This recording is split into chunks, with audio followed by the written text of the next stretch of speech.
Good morning. Yesterday I saw the aftermath of one of the largest natural disasters ever to strike America. A vast coastline of towns and communities are flattened. One of our great cities is submerged. The human costs are incalculable. Biloxi, I met Brownwind Bossier and her sister Kim. Brownwind told me that the only earthly possessions she has left were the clothes on her back. I also met relief and rescue workers who are performing heroically in difficult circumstances. They've been working around the clock, risking their own lives to save the lives of others. Yet despite their best efforts, the magnitude of responding to a crisis over a disaster area that is larger than the size of Great Britain has created tremendous problems that have strained state and local capabilities. The result is that many of our citizens simply are not getting the help they need, especially in New Orleans. And that is unacceptable. During my visit, I discussed these problems at length with Governor Riley of Alabama, Governor Barber of Mississippi, Governor Blanco of Louisiana, and Mayor Nagin of New Orleans. Each state will have its own set of challenges and issues to solve. Yet all of us agree that more can be done to improve our ability to restore order and deliver relief in a timely and effective manner. This morning I received a briefing on the latest developments on the ground. Right now there are more than 21,000 National Guard troops operating in Louisiana and Mississippi, and more are on the way. More than 13,000 of these troops are in Louisiana. The main priority is to restore and maintain law and order and assist in recovery and evacuation efforts. In addition to these National Guard forces, the Department of Defense has deployed more than 4,000 active duty forces to assist in search and recovery and provide logistical and medical support. Hour by hour, the situation on the ground is improving. Yet the enormity of the task requires more resources and more troops. Today I ordered the Department of Defense to deploy additional active duty forces to the region.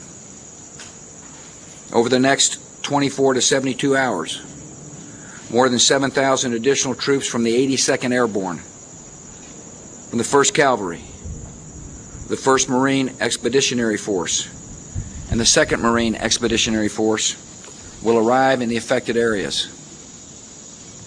These forces will be on the ground and operating under the direct command of General Russ Honoré. Our priorities are clear.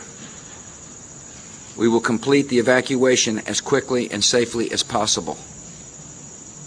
We will not let criminals prey on the vulnerable. And we will not allow bureaucracy to get in the way of saving lives. Yesterday I also signed a $10.5 billion emergency aid package to fund our ongoing relief efforts. This is a down payment on what will be a sustained federal commitment to our fellow citizens along the Gulf Coast. I want to thank the Congress for their quick bipartisan action. I look forward to working with them in the days and weeks ahead. I know that those of you who have been hit hard by Katrina are suffering. Many are angry and desperate for help. The tasks before us are enormous, but so is the heart of America. In America, we do not abandon our fellow citizens in our hour of need. And the federal government will do its part. Where our response is not working, we'll make it right. Where our response is working, we will duplicate it. We have a responsibility to our brothers and sisters all along the Gulf Coast, and we will not rest until we get this right and the job is done. This week we've all been humbled by the awesome powers of Mother Nature. And when you stand on the porch steps where a home once stood, or look at row upon row of buildings that are completely underwater, it's hard to imagine a bright future. But when you talk to the proud folks in the area, you see a spirit that cannot be broken. The emergency along the Gulf Coast is ongoing. There's still a lot of difficult work ahead. All Americans can be certain our nation has the character, the resources, and the resolve to overcome this disaster.